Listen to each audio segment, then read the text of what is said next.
This channel does not promote any violence, harmful, or illegal activities. All content provided by this channel is meant for an educational and information purpose only. দেখুন 2024 সালের 5ই August গণ অভ্যুত্থান এবং বাংলাদেশে ব্যাপক আন্দোলনের সম্মুখীন হয়েছিলেন শেখ হাসিনা। 5ই আগস্ট তিনি পদত্যাগ করেছিলেন বা তার প্রধানমন্ত্রীত্বের পদ থেকে তিনি সরে দাঁড়িয়েছিলেন। তারপর তিনি ভারতের আশ্রয়ে রয়েছেন। 8ই আগস্ট অন্তর্বর্তী সরকারের প্রধান হিসেবে ডক্টর মোহাম্মদ ইউনূস তিনি বাংলাদেশের দায়িত্ব নিয়েছেন। আর তারপর কেটে গিয়েছে প্রায় 8 থেকে 9 মাস। কিন্তু তারপর আমরা দেখেছি যে বাংলাদেশের বর্তমান পরিস্থিতি ক্রমাগত উত্তপ্ত হয়েছে। আর এবার সার্জিস আলম এনসিপির নেতা তিনি কি বলছেন? তিনি বলছেন ইউনূসকে নির্বাচিত সরকারের প্রধানমন্ত্রী হিসাবে তিনি দেখতে চান। কিছু বক্তব্য শোনাবো। স্বার্থে যদি কোনো বিঘ্ন সৃষ্টি করা হয় তাহলে বিএনপি আবার মাঠে নামবে, মাঠে নেমে তারা দাবি আদায় করে নিতে যাবে। আমি কথাগুলো বলছি এই জন্যে যে আমাদেরকে প্রস্তুত থাকতে হবে। ষড়যন্ত্র হচ্ছে, চক্রান্ত হচ্ছে দেশে বিদেশে আপনাদেরকে আবার আপনাদের ভোটের অধিকার থেকে বঞ্চিত করবার জন্য। আমরা সেটা হতে দেব না। খুব পরিষ্কার কথা, যে যেখানেই থাকেন, সে ইংল্যান্ডে থাকেন, ফ্রান্সে থাকেন আর আমেরিকায় থাকেন, আর সেখান থেকে মানুষকে উত্তেজিত করবার চেষ্টা করেন, বিভাজন সৃষ্টি করার চেষ্টা করেন, আমরা মানুষের সঙ্গে আছি, আমরা মানুষের সঙ্গে থেকে রাজনীতি করছি। সুতরাং আমাদেরকে কেউ বিপথে পরিচালিত করতে পারবে না, বাংলাদেশের মানুষকেও কেউ বিপথে পরিচালিত করতে পারবে না। খুব পরিষ্কার কথা, আমরা ভারতের পক্ষেও নই, আমরা পাকিস্তানের পক্ষেও নেই, আমরা আমেরিকার পক্ষেও নেই, আমরা ইংল্যান্ডের পক্ষেও নেই, আমরা বাংলাদেশের পক্ষে।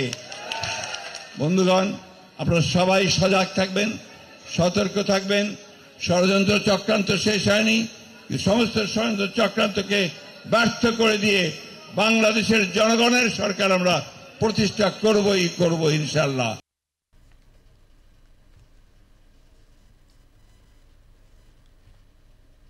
বিএনপি নেতা মির্জা ফখরুল ইসলাম আলমগীর তার ঠিক কি বক্তব্য সেটা আমরা আপনাদের সামনে তুলে ধরলাম।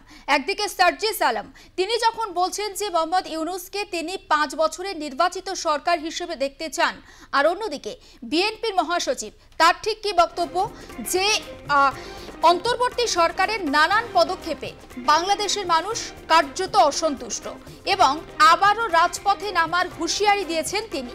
এবং তিনি এটা স্পষ্ট করে দিয়েছেন যদি কোনোভাবে বাংলাদেশের জনগণের স্বার্থে আঘাত লাগে তাহলে কিন্তু তারা ফের রাজপথে নেমে আন্দোলন করবেন। আমরা কথা বলবো এই মুহূর্তে টেলিফোনে রয়েছেন আমাদের editor in chief Sujit Chattopadhyay. Sujit দা, সার্জিস আলমের একটা ফেসবুক পোস্ট, সেখানে বলা হচ্ছে মোহাম্মদ ইউনূসকে তিনি 5 বছরের নির্বাচিত প্রধানমন্ত্রী হিসাবে বাংলাদেশে দেখতে চান। এটা তার ভীষণভাবে একটা চাওয়ার মধ্যে রয়েছে। এটাকে সার্জিস আলমের কাছে একটা দিবাস্বপ্ন নয়? আর অন্যদিকে বিএনপি মহাসচিব ফখরুল ইসলাম আলমগীর তার বক্তব্য যদি জনগণের স্বার্থে আঘাত লাগে ফের রাজপথে নামার হুঁশিয়ারি। সবটা মিলিয়ে পর্যবেক্ষণ।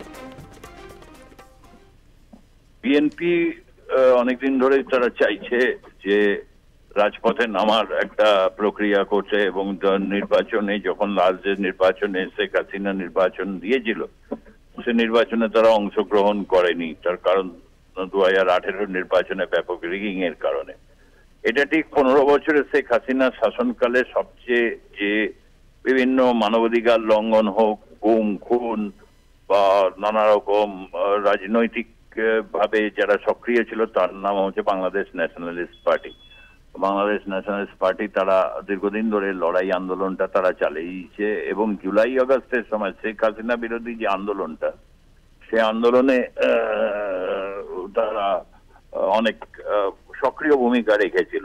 এবং তারপরে যখন ছাত্র সমন্বয়করা যখন ক্ষমতায় অধিষ্ঠিত হয় ডক্টর ইউনূস আছে, প্রথম দিকে ডক্টর ইউনূসকে তারা সময় দিতে চেয়েছিল একটা কার্যকরী সময়, যে সময়ের মধ্যে আনুষঙ্গিক কিছু সংস্কার করে দ্রুত যাতে নির্বাচনে যায়। কিন্তু প্রথম থেকে ডক্টর ইউনূসের বা হচ্ছে সেনাবাহিনী একটা তাদের সুবিধা মতো একটা অ্যাসেস তারা করেছিল। তারা 1.5 বছরের একটা সময়সীমা বলেছিল, সেই হিসাবে ডিসেম্বর মাস হয় এবং ডক্টর ইউনূস কখনো বলছেন ডিসেম্বর, কখনো বলছেন জুন মাস। এবং জাতীয় নাগরিক পার্টি তৈরি করেছে এই সার্জিস আলমরা, তারা নির্বাচনের ব্যাপারে তারা নির্বাচন চায়, কিন্তু আওয়ামী লীগ ছাড়া নির্বাচন করতে হবে। অর্থাৎ বাংলাদেশের রাজনীতির মূল চালিকা শক্তি হিসেবে আওয়ামী লীগ এবং বিএনপিকে ধরা হয়। তার মধ্যে আওয়ামী লীগকে নির্বাচনেই দাঁড়াতে দেবে না, এটা হচ্ছে তাদের স্বপ্ন। আর অন্যদিকে বিএনপিকে নির্বাচনে দাঁড়াবে, কিন্তু বিএনপির বিরুদ্ধে রাজনৈতিক আক্রমণটা তারা করছে, যে কারণে মির্জা ফখরুল আলমগীর এই কথাটা বলেছে যে যদি কোনো আমরা দেখি যে ছল বল এসব তৈরি হচ্ছে, তাহলে কিন্তু তারা নির্বাচনে যাওয়ার প্রাককালে তারা রাজপথের আন্দোলনে নামবে। এই রাজপথের আন্দোলনে কিন্তু আওয়ামী লীগ যেমন সবচেয়ে সক্রিয় থাকে এবং বিএনপি তারাও রাজপথের এই আন্দোলনে যথেষ্ট সক্রিয় থাকে, এবং এই হুঁশিয়ারি তারা দিয়ে রাখলেন। তার কারণ ডক্টর ইউনূসের মতিগতি ভালো নয়। ডক্টর ইউনূস নানাভাবে তাহলে তিনি তাল ঠুকছেন যেভাবে আর কি ক্ষমতাটাকে যদি দীর্ঘায়িত করা যায়। অন্যদিকে আবার কখনো কখনো তিনি এটাও বলছেন যে তিনি ক্ষমতার জন্য লালায়িত না, দীর্ঘ একটা দ্রুত নির্বাচন দিয়ে তিনি চলে যেতে চান। আবার কখনো কখনো তিনি বলছেন যে আগে সংস্কার। অর্থাৎ সব মিলিয়ে তিনি সমন্বয়কদের অঙ্গুলি হিলনে চলছেন, এবং সমন্বয়করা আবার চলছে হচ্ছে বিদেশি বিভিন্ন রকম শক্তির এরকম কথা তাদের শোনা যাচ্ছে। অর্থাৎ সব মিলিয়ে বিএনপি এখন তাকে ব্যাটনটা ধরতে হবে। বিএনপি এখন তার কারণ আওয়ামী লীগের রাজনৈতিকভাবে আওয়ামী লীগের যা ক্ষয়ক্ষতি হয়েছে সেই ক্ষয়ক্ষতিকে মিটিয়ে পুনরুদ্ধার করার মতো জায়গায় তারা এখন কতটা আছে সেটা অবশ্য সময়ের দ্বারা নির্ধারিত হবে। কিন্তু বিএনপি তারা তাদের কোনো শীর্ষ নেতৃত্ব জেলে বন্দীও নয়। তাদের যারা দীর্ঘদিনের সিনিয়র লিডার রয়েছেন তারা যদি সত্যিকারের একটা রাজপথের এরকম আন্দোলন আগামী দিনে গড়ে তোলেন, তাহলে তাদের রাজনৈতিক ভবিষ্যৎ উজ্জ্বল হবে। তার কারণ 5ই আগস্টের পর দ্রুত নির্বাচন হলে কিন্তু তখন যে ওয়েভটা ছিল সেই ওয়েভে বিএনপির নির্বাচনে ক্ষমতা আসা তখন প্রায় নিশ্চিত ছিল। কিন্তু যত দীর্ঘায়িত হচ্ছে তত কিন্তু বাংলাদেশের মানুষ শেখ হাসিনার সময়কালকে তারা তুলনায় টানছেন, এবং সেই সময় যে আর্থিক সমৃদ্ধি এবং একটা উন্নয়নশীল দেশ হিসাবে বাংলাদেশ যে একটা তকমা পাচ্ছিল, সেই তকমাটা কিন্তু আবার লোকের মধ্যে ঘুরে ফিরে আলোচনায় ফিরে আসছে, এবং সেটাতেই প্রমাদ গুনছে বিএনপি। কারণ তারা দীর্ঘদিন ক্ষমতার বাইরে, তারা ক্ষমতায় ফিরতে চান, এবং ডক্টর ইউনূসকে তারা অন্তরায় মনে করছে। তাদের এই ক্ষমতায় আসার প্রশ্নে তিনি যথেষ্ট সক্রিয় ভূমিকা যে রাখছেন না, সেটা কিন্তু এই কথা থেকে পরিষ্কার হচ্ছে। পরমিতা, বেশ, অনেক ধন্যবাদ আমাদের সঙ্গে কথা বলার জন্য। আমাদের এডিটর ইন চিফ সুজিত চট্টোপাধ্যায়ের সঙ্গে আমরা কথা বলছিলাম, এবং অন্তর্বর্তী সরকারের নানান পদক্ষেপে বাংলাদেশের মানুষ যে খুব একটা সন্তুষ্ট তেমনটা কিন্তু বলা যাচ্ছে না, এবং বিএনপির তরফে যথেষ্ট হুঁশিয়ারি দেওয়া হয়েছে।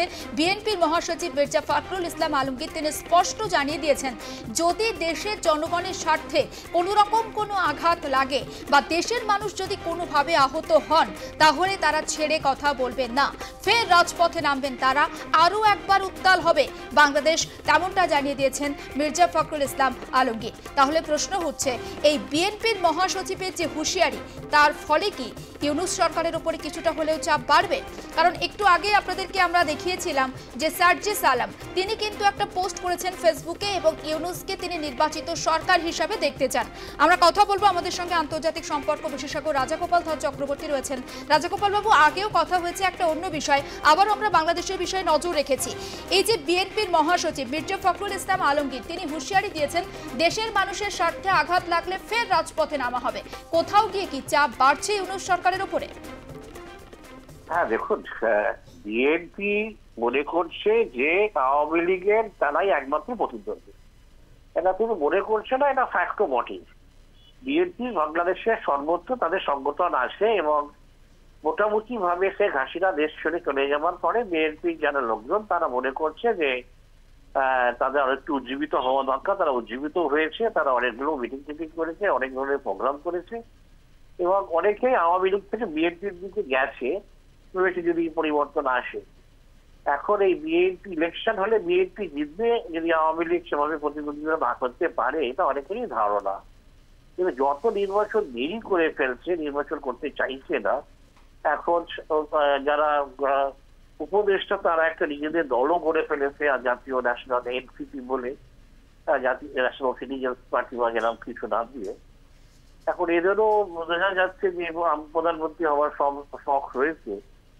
এখন এই জায়গায় দাঁড়িয়ে ফখরুল আহমেদ তিনি তো পারছেন যে রাস্তায় দাঁড় বাছানো কোনো গতি নেই, মানুষকে যদি পাওয়া যায়, বুঝেছেন। কিন্তু এখন মানুষ একটা বড় অংশ মানুষ কিন্তু মৌলবাদের ভয়ে ভীষণভাবে আক্রান্ত হয়ে আছে, তারা পথে নামতে হয়তো কতটা চাইবে জানি না, কিভাবে কতটা মুভমেন্ট করতে পারবেন সেটাই দেখান। এবং যদি ওনারা আওয়ামী লীগের সঙ্গে কোনো একটা গণতন্ত্র ফেরার জন্য একসঙ্গে আন্দোলন করতে পারে তাহলে তার একটা ইম্প্যাক্ট পড়লেও পড়তে পারে, কিন্তু ওদের ইগোর লড়াই, তারপরে সেটা হয়তো করবে না। এখন এককভাবে বিএনপি আন্দোলনের জায়গায় কতটা আছে সেটা বলা মুশকিল, তবে ওরা মনে করছে যদি এক্ষুনি নির্বাচন না হয় বিএনপির হয়তো সে ধরনের রাজনৈতিক ফায়দা পাওয়া যাবে না, পরে অনেক পরে নির্বাচন হলে। এখন হলে ওরা কর্তৃত্ব গঠন করতে পারবে এটা ওরা মনে করছে, তাই পথে নামছে। এখন কতটা কি করতে পারবে সেটা আগামী দিনই বলছে, কত মানুষকে ওরা টানতে পারবে। এখন যারা মৌলবাদী আছে তারা ওদেরকে সমর্থনে কিছু বলবে কিনা, ওরা যদি বলে এখানে যেও না তাহলে কতটা লোক যাবে জানি না। যাই হোক, যেটা প্রতিবাদ তো হচ্ছে মানে হচ্ছে ইউডিসির উপর চাপ আসছে। ইউডিসিটা ভেবেছিল হয়তো বিএনপি আমাদের সমর্থনে আছে, কিন্তু চাপটা যদি কিছুটা বাড়াতে পারে তাহলে কিন্তু ইউডিসির কিছুটা ভয় শুরু হলো। আমরা ভেবেছিলাম আর্মি বোধহয় পছন্দ করছে না, কিন্তু আর্মি যিনি জেনারেল আছেন তার কোনো ব্যক্তিগত অ্যাডমিশন আছে সেরকম লাগছে না যে তিনি সরকারকে একটা চাপ দেবেন, সেটাও লাগছে না। তার ফলে এখন আর্মি থেকে যে ধরনের সেটা আসলো না। এখন বিএনপি মনে করছে যদি আমরাই চাপটা দিই, এখন চাপটা ওরা দেওয়ার চেষ্টা করছে মুখে, দেখা যাক আন্দোলনটি তীব্র করতে পারে তাহলে তাদের চাপের একটা ভ্যালু থাকবে, আর আন্দোলন যদি খালি প্রতীকী হয় তাহলে খুব একটা ইম্প্যাক্ট করবে না। আরো একটা বিষয় একটু জানা রয়েছে, এই যে ইউনূস বারবার নির্বাচন পিছিয়ে দিচ্ছেন সংস্কারের নাম করে, এতে কোথাও গিয়ে কি ইউনূস সরকার মানে নিজের পায়ে নিজে কুড়ুল মারছেন, তেমনটা কি মনে হচ্ছে? দেখুন, কুড়ুল মারার ব্যাপার তো নেই, ব্যাপারটা হচ্ছে যে উনি বোঝা যাচ্ছে উনি প্রধানমন্ত্রী হতে চাইছেন, সেটা নিজে না বলে সার্জিস আলম বা কালোকে দিয়ে বলাচ্ছেন। এখন নির্বাচন যারা ইন্টারিম গভর্নমেন্ট তার নিরপেক্ষতায় অবলম্বন করা তাদেরই কাজ, কিন্তু দেখা যাচ্ছে এখানে নিরপেক্ষতার কিছু নেই। মাঝে মাঝেই সরকারের কেউ না কেউ বলছে আওয়ামী লীগ দাঁড়াতে পারবে না বা কিছু। সুতরাং এই সরকার যে ওনারা যে গণতন্ত্রে বিশ্বাস করে না, যারা রাজনীতি বোঝে তারা সেটা বুঝতেই পারছে, কিন্তু বাংলাদেশের মানুষের এই যে অসহায় অবস্থার কাজে লাগাচ্ছে। এখন যতদিন পারা যায় ভোট পিছিয়ে রাখা, মৌলবাদকে আরো শক্তিশালী করা এবং মৌলবাদের সাহায্য নিয়ে এনসিপিকে সরকারে নিয়ে আসার চেষ্টা। এখন তো পরিষ্কার বোঝা যাচ্ছে যে ওরা বিএনপি কে আর স্পেস দিতে চাইছেন, এনসিপি কে ধরেই ওরা মৌলবাদীরা ক্ষমতায় আসবে, এইটা মোটামুটি ক্লিয়ার হচ্ছে। এখন এই জায়গায় দাঁড়িয়ে এখন গণতন্ত্র কতটা রক্ষা পেয়েছেন এটার ভাবনার জায়গায় তো মানুষ নেই, বুঝতে পারছেন। মানুষের যদি ঐক্যবদ্ধ থাকতো তাহলে ইউনূস 5-6 মাসের মধ্যে ইউনূসকে চলে যেতে হতো, কিন্তু সেটা তো দেখা যাচ্ছে না। যেভাবে মৌলবাদীরা সারা রাজপথ দখল করে রেখেছে, এখানে সাধারণ শান্তিপ্রিয় গণতন্ত্রপ্রিয় মানুষের পক্ষে কিছু ভাবনা করাই মুশকিল। তাদের বেঁচে থাকাটাই একমাত্র অসহায় অবস্থা রয়েছে, তারা অন্য কিছু ভাবনার জায়গা আছে বলে আমার মনে হয়। হ্যাঁ, বেশ, অনেক ধন্যবাদ আমাদের সঙ্গে কথা বলার জন্য। আন্তর্জাতিক সম্পর্ক বিশেষজ্ঞ রাজাগোপাল ধর চক্রবর্তীর সঙ্গে আমরা কথা বলছিলাম। এবং বর্তমানে বাংলাদেশের যে টালমাটাল পরিস্থিতি, এই টালমাটাল পরিস্থিতিতে বাংলাদেশের জনগণ কিন্তু কার্যত আতন্তরে পড়েছেন। তারা কাকে সমর্থন করবেন? তারা কি অন্তর্বর্তী সরকারকে সমর্থন জানাবেন? তারা কি বিএনপিকে সমর্থন জানাবেন? নাকি তারা নতুন গঠিত হওয়া ছাত্রদের দল এনসিপিকে সমর্থন করবেন? যদি তারা অন্তর্বর্তী সরকারকে সমর্থন করেন, কারণ বিগত 8 থেকে 9 মাসে বাংলাদেশের ঠিক কি পরিস্থিতি সেটা তারা প্রত্যেকে দেখেছেন, বিএনপি কি তাহলে হালে পানি পাওয়ার চেষ্টা করছে, নাকি এনসিপি তারা নতুন করে প্রচারের আলোয় আসতে চাইছে। আমরা কথা বলবো এই মুহূর্তে আমাদের সঙ্গে টেলিফোন লাইনে রয়েছেন প্রতিরক্ষা বিশেষজ্ঞ আর.কে. শ্রীবাস্তব। মিস্টার শ্রীবাস্তব, আপনার কাছে যে বিষয়টা জানতে চাইছি, বিএনপির মহাসচিব মির্জা ফখরুল ইসলাম আলমগীর তিনি বলছেন যে মানুষের স্বার্থে যদি আঘাত লাগে ফের রাজপথে নামার হুঁশিয়ারি দিয়েছেন তিনি। কোথাও গিয়ে মানুষের স্বার্থের কথা বলে সেন্টিমেন্টকে বোঝার চেষ্টা করে দলে টানতে চাইছেন তাদের। নমস্কার, খুব ভালো প্রশ্নটা আপনি করেছেন। না, মানুষের স্বার্থের কথাটা হঠাৎ আলমগীর সাহেবের মুখে এসছে, এটা তো আমার জন্য আশ্চর্য হয়ে গেছি আমি। এটা কোনো স্বার্থ নয়। এখন ইউনুস এসছেন চায়না থেকে একটা ভিজিট করে, ওখানে অনেকগুলো জিনিস হয়তো নিশ্চয়ই উনি কথা বলেছেন। ওখানে পিপলস লিবারেশন আর্মি বা পিপলস লিবারেশন যারা কমিউনিস্ট পার্টি অফ চায়নার সঙ্গে বসে ওরা নিশ্চয়ই কথা বলেছেন। আর চায়না এখন ভেরি অ্যাক্টিভলি বাংলাদেশের রাজনীতিতে খুব অ্যাক্টিভলি ঢুকে পড়েছে। আগে ছিল এটা মাল্টি লেয়ার, তার মানে ওর মধ্যে আমেরিকা ছিল, ওর মধ্যে চায়না ছিল, পাকিস্তান ছিল, রাইট? বোঝা যাচ্ছিল না কি মিডল ইস্টের তুর্কি কি রোল প্লে করছে। এখন আমেরিকা বেরিয়ে গেছে, তার এখন চায়নার রোলটা খুবই স্পষ্টভাবে দেখা যাচ্ছে। আপনি আলমগীর সাহেবকে তো জিজ্ঞেস করতে পারেন না, আমরা এই আপনার টেলিভিশন চ্যানেলের মাধ্যমে আমরা জিজ্ঞেস করতে চাই, আপনার টিম চায়না গেছিল কেন? আপনি পাবলিককে জানান কত পয়সার হিসাব কত হয়েছে, আপনি কেন গেছিলেন আপনাদের টিম? আপনি তো জেনারেল সেক্রেটারি আছেন, এখানে ম্যাডাম খালেদা জিয়াও নেই, তাহলে আপনি ডিসিশন নিচ্ছেন কেন গেল? Right, number one. Number two, আপনার যে লোক এন্টি ইন্ডিয়া যে কথা বললো, ওর মধ্যে ছিল কি আমরা কলকাতা দখল করব, আমরা ত্রিপুরা আগরতলা মার্চ করবো, এরা কারা? কারা এদেরকে অ্যাপ্রুভাল দিল? কারা স্থানে দিল? এটা তো চায়নাই করালো, রাইট? যতদিন আপনি একলা চায়নার পয়সা নিচ্ছিলেন, যতদিন আপনি চায়নার থেকে সব গুটিয়ে নিচ্ছিলেন সব ফায়দাগুলো, ততদিন তো চায়না ভালো ছিল। এখন হঠাৎ যখন ইউনুস গিয়ে একটা নতুন অ্যারেঞ্জমেন্ট করেছেন, একটা নতুন ফেস হতে চলেছেন, তখন আপনি বলছেন আমি জনস্বার্থ কোথায়? আপনি অপারেশন ডেভিল হান্টের কথা বলবেন? এই তো আমাদের হোলি রমজান মাস, এর মধ্যে 23,000 থেকে বেশি লোক জেলে আছে ওখানে। ওদের কি হিউম্যান রাইটস নেই? ওদের জন্য রমজান নেই? ওদের পরিবারগুলো নেই? একজনও 23,000 কথা ছাড়ুন, একজনও মানুষ কেন আন্ডার ট্রায়াল আপনার বাংলাদেশে জেলে থাকবে? এটা উনি কি বলতে পারে এটা কি জনস্বার্থ নেই? ওরা বাংলাদেশি নয়?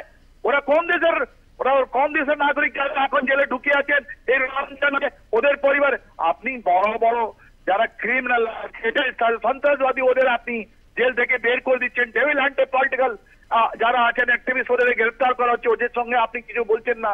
এটা মানুষ বুঝতে পেরেছে। আর যতদিন হবে এই যে বিএনপি 5 তারিখের পর যেটা সন্ত্রাস চালিয়েছিল প্রত্যেকটা রাস্তায়, প্রত্যেকটা ডিস্ট্রিক্টে, এখন যে গোলাবাজিতে পড়েছে, ওরা এখন বুঝতে পেরেছে কি ওরা আবার পুনর্মূর্তিকা বাবা, আমাদের উপনিষদের কথা আছে পুনর্মূর্তিকা বাবা, তোমরা ওই জায়গায় পৌঁছে গেলে যেখান থেকে তুমি শূন্যতে স্টার্ট করেছিলে। Awami League under prime minister Sheikh Hasina আওয়াজ একটা ফিরছে। মানুষগুলো বলছে ওই দিনটাই তো ভালো ছিল, আজকে ভালো নয়। তাই জন্য আলমগীরের জিনিস সার্জিস আলমে যেটা টুইটার আজকে করেছেন, ওর পরিপ্রেক্ষিতে আপনি যদি দেখেন তাহলে এই পলিটিক্যাল স্পেস ওরা ভেবেছে কি আওয়ামী লীগের যারা কাডার, যারা মুক্তিযোদ্ধা, যারা বাংলাদেশের মুক্তির জন্য যারা সংগ্রাম করলেন, ওরা prime minister Sheikh Hasina budget ছাড় উনি নেই যখন, তাহলে ওরা ওদের পালায় চলে আসবেন। এটা সব মিথ্যা ভাবনা আছে। Political activities of the Bangladesh is very strong. যারা প্রাণ দিয়ে দেবে কিন্তু নিজের পলিটিক্যাল পার্টি ছাড়বে না, ওই জন্য এনার মনে এত খারাপ লাগছে কি এটা যে ভাগাভাগি ভোট হবে। ওনার ভোট বিএনপি ভোট কোন দিকে যাবে? বিকজ বিএনপি তো কোনোদিন ওদের কাছে তো কোনো আইডিয়োলজি ছিল না। ওরা তো জেনারেল পার্টি ছিলেন, জিয়াউর রহমানের পার্টি ছিল। ওদের শুধু রিটায়ার্ড অফিসার গুলো যারা আর্মি ছিলেন ওরাই তো সব করতেন আগে, রাইট? ওরা একটা জিনিস প্রত্যেকটা সংগঠনে গিয়ে, জুডিশিয়ারি গিয়ে, পুলিশে গিয়ে ওরা এসব দুর্নীতি করতেন। তাই জন্য তো ঝগড়া হয়েছিল 2007-2009 মধ্যে। ঝগড়া কিসের ছিল? কি chief justice of Bangladesh was appointed by Khaleda Zia before she went out. তাই ইনি যে বলছেন আলমগীর সাহেব, এটা বেশি কথা কেউ শুনবে না। বিএনপি ডেজ আর নাম্বারড, বিএনপি ডেজ আর নাম্বারড। হ্যাঁ, আপনাকে বলি, এই যে ইফতার হলো, অনেকগুলো লোকের মুখোশটা খুলে গেল। ওর মধ্যে আওয়ামী লীগও আছে। আওয়ামী লীগের মন্ত্রীগুলো জানেন কোথায় আছে? লন্ডনে। ওরা ইফতার করছে, বড় বড় কথা বলছে, ওরা রাস্তায় নামছে না। ওদেরকে তো সবকিছু হারাবার জন্য আছে। তাই জন্য বিএনপি, তাই জন্য আওয়ামী লীগ ওখান থেকে বাংলাদেশকে ছড়তে হলো। আর মানুষ বলছে এরা কারাপশন করেছেন। এই যে মিনিস্টার গুলো যারা ইফতার পার্টিতে দেখা হলো আপনাদের লন্ডনে, যে আওয়ামী লীগের মিনিস্টার, ওদেরকে পার্টি থেকে তাড়িয়ে দেওয়া উচিত। বিকজ ওদের যখন মানুষগুলো যখন আওয়ামী লীগের কার্ডগুলোকে চাইছে কি আমার উপরে একটু সন্ত্রাস চলছে, ওরা লন্ডনে গিয়ে ইফতার পার্টি করছে, কালো কালো জ্যাকেট পরে বড় বড় কথা বলছেন ওরা, আর ওই বাংলাদেশের মাটিতে ঘুমোতে পারছেন না। আমি তো প্রাইম মিনিস্টার শেখ হাসিনা আমাদেরকে রিকোয়েস্ট করবো, এদেরকে চিহ্নিত করে এদেরকে পার্টি থেকে তাড়িয়ে দিন, আর একটা নতুন জেনারেশন যারা মাথায় নেমেছে, যারা ওনার জন্য রক্ত দিচ্ছে, যারা পলিটিক্যাল অ্যাক্টিভিটি আরম্ভ করছে, ওদেরকে রিকগনিশন দিতে। এইটা আমি বলবো আজকে দিনে। এই আলমগীর সাহেব এই যে স্টেটমেন্ট দিচ্ছেন, এটা হোয়াটসঅ্যাপ এন্ড টুইটারে ভালো লাগে, কিন্তু আর রাস্তায় নামলেও হয়তো ওরাও মার খাবেন। যেরকম এই স্টুডেন্ট গুলো ঢাকার বাইরে কোনো এদের অস্তিত্ব নেই, এরা $23 মিলিয়ন 260 কোটি থেকে বেশি টাকা নিয়ে, আজকে ওদের কথা বলা উচিত ছিল কি $23 মিলিয়ন কোথায় গেল, কোথায় কারা নিয়েছে? যদি সার্জিস এতই সুন্দর থাকেন, এতই ভালো থাকেন, তাহলে উনি কথা বলেন। ওরা বলবেন না কেন যে ওরা পয়সা তো ওরাই খেয়েছে, রাইট? তো এই আলমগীর সাহেব, এই সার্জিস সাহেব বাংলাদেশের রাজনীতিতে একটা দুর্গন্ধ নিয়ে এসছেন। এদেরকে বহুত শীঘ্রই বাংলাদেশে আমরা ভাই বোনরা ওদেরকে জবাব দেবে।